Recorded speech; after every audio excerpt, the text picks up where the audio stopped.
है, दफ्तर जाने का समय है। ऐसे में लोगों की परेशानी ज्यादा बढ़ गई है। जो मुंबई की लोकल है वो थम चुकी है, जगह जगह पानी है। आशीष, यहाँ पर अधिकारियों की जवाबदेही तय होनी चाहिए। जो सुष्मिता ने जिक्र किया कि बीएमसी का सबसे ज्यादा बजट होता है, उसके बावजूद मुंबई में हर साल बारिश के बाद सूरत हाल नहीं बदलता। जी, कहानी वही ढाक के तीन पात है। दावे बहुत किए जाते हैं जिसमें कहा जाता है कि इस बार नालों को साफ कर दिया गया है, जिसमें ड्रेनेज का पूरा बंदोबस्त कर दिया गया है, लेकिन कहानी वही पुरानी है। सड़क पर, हाईवे पर अब ये स्थिति पहली बार देखने को मिली है कि जब वेस्टर्न एक्सप्रेस हाईवे इस तरह से पूरी तरह से जलमग्न हुआ है और रास्ता जो है वो पूरी तरह से जाम हुआ है। जो प्रशासन के लोग हैं उसमें केवल ट्रैफिक पुलिस इस वक्त किसी तरह से पहुंची है ताकि हालात काबू में किए जा सके, क्योंकि लगातार जो ये जाम लगा हुआ है गोरेगांव के इलाके से ये जो है सीधे दहिसर के टोल नाके तक पहुंचा है। और यहाँ पर देखिए, ये वो लोग हैं जो दफ्तरों को तड़के सुबह जाने के लिए निकले हुए थे, लेकिन अब यहाँ पर फंसे हुए हैं और इंतजार है केवल पानी के उतरने का। एक बात बताएं, कितने देर से फंसे हुए हो? 2 घंटा हो गया। 2 घंटा हुआ। निकलने का कोई रास्ता, दूसरा और रास्ता रास्ता ही नहीं है दूसरा निकलने के लिए। सबसे अहम बात ये बता दूं कि यहाँ से आरे का रास्ता निकलता है, लेकिन वो भी जलमग्न होने की वजह से पूरी तरह से ठप पड़ा हुआ है। साथ ही वेस्टर्न में अगर आप एसवी रोड लेना चाहें तो वहाँ से भी नहीं जा सकते। कितने टाइम से रुके हुए हैं? कहाँ जाना था? पौना घंटा शांतापुर एयरपोर्ट जाना था। किससे? नहीं, मैं इंजीनियर हूँ उधर इलेक्ट्रिकल के। एक बात बताओ, कितने घंटे से रुके हुए हो? क्या दिक्कत हो रही है? 1 घंटे से रुका हूँ।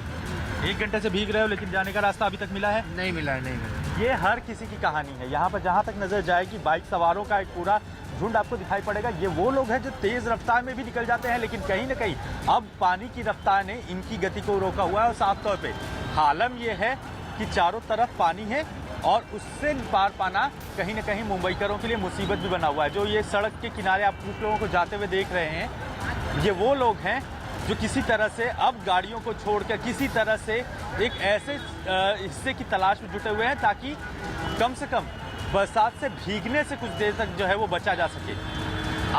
हालात धीरे धीरे गंभीर होते जा रहे हैं और मौसम विभाग ने अगले 24 घंटों में मूसलाधार बरसात की चेतावनी दी है। हाईवे की स्थिति ये है, ये वेस्टर्न एक्सप्रेस हाईवे है। 2 हाईवे मुंबई में मुख्य रूप से जाने जाते हैं, एक ईस्टर्न एक्सप्रेस, एक वेस्टर्न एक्सप्रेस, जो कि ईस्टर्न मुंबई और सेंट्रल मुंबई और वेस्टर्न मुंबई को जोड़ने का काम करते हैं। लेकिन हाईवे की स्थिति ये है कि हाईवे पे सड़क जो है वो नदारत है। केवल पानी का एक रेला दिखाई पड़ेगा आपको, केवल एक नदी दिखाई पड़ेगी। स्थितियां गंभीर है और अगले 24 घंटे और भी स्थितियां क्रिटिकल हो सकती हैं।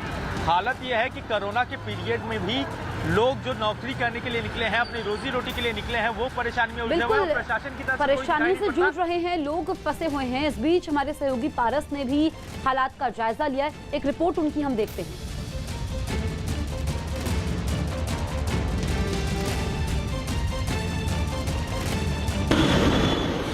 लगातार 1 घंटे से हो रही तेज बारिश के कारण मुंबईकरों की दिक्कतें बहुत ज़्यादा बढ़ गई हैं, जहां पर वेस्टर्न एक्सप्रेस हाईवे पे जल जमाव की स्थिति बनने से लंबा जाम लग चुका है।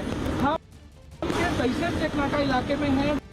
ट्रैफिक का हाल देख सकते हैं कि किस तरीके से लोगों की, मुंबई के लोगों की दिक्कतें बढ़ गई हैं। ये 1.5 से 2 घंटा लंबा जाम है, जहाँ लोग 1 घंटे से गाड़ियाँ हिली तक नहीं है। इतना ट्रैफिक जो है यहाँ पे लग चुका है, क्योंकि आगे एक्सप्रेस हाईवे पर जल जमाव की स्थिति बन गई है। उस कारण ये सुबह का वक्त है, 8:30 हुआ है, जहाँ लोग अपने दफ्तरों की ओर जाते हैं, जिसकी वजह से ट्रैफिक जरूर होता है। आज का जो ट्रैफिक है अलग स्थिति बयां कर रहा है, क्योंकि जिस तरीके की बारिश पिछले 1 घंटे से हुई है उसने मुंबई के लोगों को हालत बहुत ज्यादा खस्ता कर है, वो लोगों को दिक्कतों का सामना करना पड़ रहा है। वहीं मौसम विभाग भी ये कह चुका है कि आने वाले 24 घंटे मुंबई के लोगों के लिए बड़े कठिन रहने वाले हैं, जहां भारी बारिश की आशंका है मौसम विभाग ने जताई है।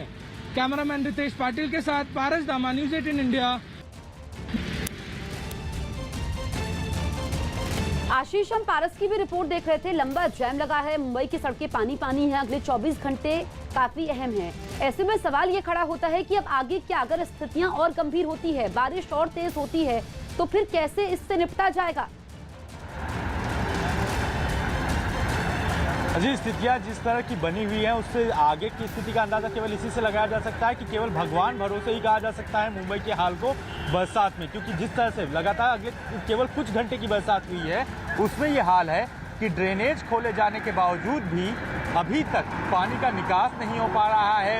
हाईवे जो है वो जलमग्न हुआ है। लोगों को सड़कों पर तड़के सुबह जो है निकले थे दफ्तर के लिए, लेकिन अब कोई एक ऐसी जगह ढूंढ रहे हैं जहां पे वो कुछ देर के लिए रुक सकें, किसी तरह से ठहर सकें और पानी के बहाव में न बह जाएं, उसकी स्थिति बनी हुई। तो अगर इसी तरह से स्थिति बनी रही तो केवल अलर्ट जारी किया जाएगा और अलर्ट जारी करके साफ तौर पे लोगों को निर्देश ही दिए जाएंगे प्रशासन की तरफ से कि वो जब तक ज़रूरी ना हो तब तक बाहर ना निकले। ये कोरोना के दौर में भी यही बात कही जा रही थी कि जब तक ज़रूरी ना हो तब तक बाहर ना निकले, लेकिन अब बारिश की वजह से भी ये स्थिति, यही चीज़ें बार बार दोहराए जाने की स्थिति आई हुई है।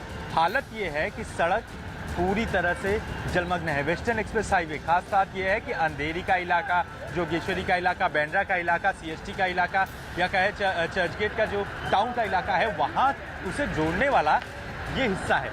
और वही अगर पूरी तरह से जलमग्न हो तो उसकी हालत क्या होगी। अब यहाँ पर केवल सिर्फ ट्रैफिक पुलिस आपको दिखाई पड़ेगी, वो भी इसलिए ताकि किसी तरह से कोऑर्डिनेट करके एक एक करके कुछ गाड़ियों को छोड़ा जा सके, कुछ एक कतार में जो है उन्हें आगे निकाला जा सके। लेकिन आगे जाने के बाद स्थिति ऐसी है कि कुछ गाड़ियां अभी भी फंसी हुई हैं, क्योंकि पानी लगातार जो गाड़ियों में गया है उसकी वजह से वो पूरी तरह से ठप पड़ी हुई है। हालत जो है प्रशासन की तरफ से केवल आश्वासन है, दावे किए जा रहे हैं, लेकिन अभी तक सिचुएशन कंट्रोल में नहीं है। अगले 24 घंटे और क्रिटिकल हो सकती है। बिल्कुल, तुम्हारे सहयोगी आशीष जानकारी देते हुए इस बीच एक्सक्लूसिव तस्वीरें हम आपको दिखा रहे हैं। और ये देखिए, अब 5